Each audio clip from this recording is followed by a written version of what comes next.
নমস্কার বন্ধুরা, আশা করি সবাই খুব ভালো আছেন। আর অনেক অনেক রান্না করে আপনজনদের অনেক আনন্দ দিচ্ছেন। আমি যথারীতি আবার আমার হাঁড়ি কড়াই নিয়ে হাজির হয়ে গেছি। রান্না করছি আবারও ওই বলা যেতে পারে চিকেন স্যালাড কিংবা চিকেন উইথ ভেজিটেবলস।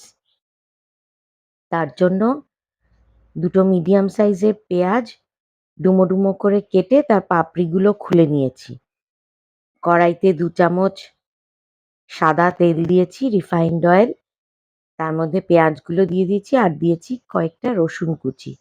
৮-১০ টা রসুন কুচি দিয়েছি। এটা একটু হালকা ভাজা হবে। বেশি লালচে করে ভাজা হবে না। জাস্ট পেঁয়াজটা নরম হওয়া অবধি অপেক্ষা করব। এবার তার মধ্যে দিয়ে দিয়েছি টুকরো করে কেটে রাখা কিছু বোনলেস চিকেন। এখানে বোনলেসের পরিবর্তে উইথ বোন হাড় শুদ্ধ চিকেনও দেওয়া যেতে পারে। তাতে কোনো সমস্যা নেই। আমার কাছে ছিল তাই জন্য আমি বোনলেস চিকেনগুলোই ব্যবহার করে ফেলি। এই চিকেন সবজি দিয়ে প্রায় স্যালাডের মতো যেটা এমনি এমনি খাওয়া যায়, এটা আমার খুব ফেভারিট ডিশ। আমি এটা মাঝে মধ্যেই রান্না করে থাকি। অনেকগুলো এরকম নানানভাবে চিকেন উইথ ভেজিটেবলস তার ভিডিও আমার পেজে পাওয়া যাবে। একেক দিন একেকভাবে করি। এতে মসলা খুবই কম লাগে আর খেতেও হয় খুবই সুন্দর, খুবই সুস্বাদু। এর মধ্যে দিয়ে দিলাম কিছু গাজর কুচি, সবই ছোট ছোট করে কুচিয়ে নিয়েছি যাতে সেদ্ধ হতে বেশিক্ষণ সময় না লাগে। এরপর দিয়ে দিলাম ১ টিস্পুন গোলমরিচের গুঁড়ো। গোলমরিচটা একটু হালকা ঝালের জন্য দিলাম। আমি এখানে কাঁচা লঙ্কার ব্যবহার করিনি আজ, তাই গোলমরিচ দিয়েই কাজ চালাচ্ছি।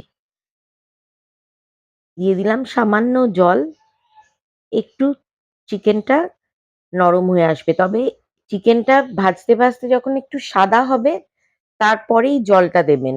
জলটা তার আগে দেবেন না। যাই হোক, একটু খানিকটা সেদ্ধ হয়ে এসছে। এবার দেব বাকি সবজিগুলো। এর মধ্যে প্রধান হচ্ছে বাঁধাকপির পাতা আর কিছু বিনসের টুকরো আছে আর আছে ক্যাপসিকাম। ক্যাপসিকামটা দেব সবার শেষে। এখানে আমি আবারও একটু গার্লিক পাউডার দিয়ে দিলাম, রসুন পাউডার। রসুনটা মনে হলো একটু কম হয়েছে, তাই জন্যে ওপর থেকে একটু গার্লিক পাউডার দিলাম। এখনই আমি পুরোটাতে মাখাবো না, এখন আগে একটু ওপরটায় ছড়িয়ে রাখলাম, একটু সেদ্ধ করে তারপরে পুরো সবজির সাথে মাখিয়ে দেবো। তাতে কোনো অসুবিধে নেই, সবটাই সমানভাবেই মিশে যাবে। তাই খানিকক্ষণ এবার এই ৫-৬ মিনিটের জন্য আমি ঢাকা দিয়ে রাখলাম।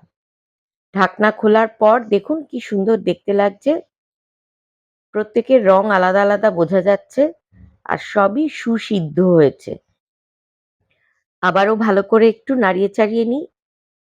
এটা এইভাবেই খেয়ে নেওয়া যায়। যদিও আমরা আরো কয়েকটা জিনিস এর মধ্যে দেব। দিয়ে দিলাম ক্যাপসিকাম। আপনারা বলবেন ক্যাপসিকামটা আগে দেইনি কেন? তার কারণ ক্যাপসিকাম ভীষণ নরম তো, আগে দিলে একেবারে গলে কাদা কাদা হয়ে যাবে। তাই জন্য যাতে একটু ক্রাঞ্চি ভাব থাকে অথচ কাঁচা ভাবটা চলে যায়, ওই জন্য একটু পরে দিলাম। আবারও একটু ভালো করে নাড়িয়ে চাড়িয়ে নিচ্ছি। বন্ধুরা যারা আমার এই ভিডিওটা দেখছেন তাদের কাছে অনুরোধ, যদি YouTube থেকে দেখে থাকেন তাহলে প্লিজ আমার YouTube পেজটা সাবস্ক্রাইব করে দেবেন। আর যারা Facebook থেকে দেখছেন তারাও প্লিজ পেজটা ফলো করে দেবেন। আপনাদের একেকটা সাবস্ক্রাইব, একেকটা লাইক, একেকটা কমেন্ট আমার কাছে খুবই মূল্যবান। দিয়ে দিলাম আবার ১ চামচ গোলমরিচের গুঁড়ো। একটু গোলমরিচের ঝাঁঝটা থাকলে পরে খেতেও ভালো লাগে। তাই জন্য ১ম এ সেদ্ধ করার সময় দিয়েছি যাতে সব চিকেন সবজির ভেতরে অ্যাবজর্বড হয়। আবার পরেও একটু দিলাম যাতে আলগা একটু ঝাল হয়। দিয়ে দিলাম টমেটো সস ১ টেবিল চামচ। এখানে আর আমি কোনো সস দেব না। এখানে যদিও অনেক রকম সস দেওয়া যায়, কিন্তু আজকে আমি খালি শুধু এই টমেটো সসটাই এখানে ব্যবহার করছি। যত সামান্য মশলায় এটা সুস্বাদু বানানো যায় আমি সেটাই আপনাদেরকে দেখাবো। আর দিয়ে দিলাম খানিকটা ধনেপাতা কুচি। এটা অপশনাল, যারা পছন্দ করেন তারা দেবেন, যারা পছন্দ করেন না তারা দেবেন না, স্কিপ করে যাবেন। আপনাদের কমেন্ট আমার কাছে সত্যিই অগ্রগণ্য। আমি আগ্রহ এবং উৎসাহ পাই আপনাদের এই কমেন্টের থেকে। আমি সবসময় চেষ্টা করি যত শীঘ্র সম্ভব তার উত্তর দেবার। এবার দিয়ে দিলাম লেবুর রস।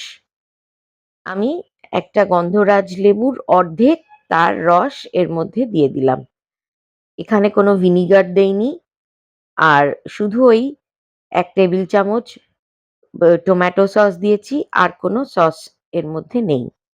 তৈরি হয়ে গেল আমাদের চিকেন স্যালাড। দিয়ে দিলাম সামান্য চিনি।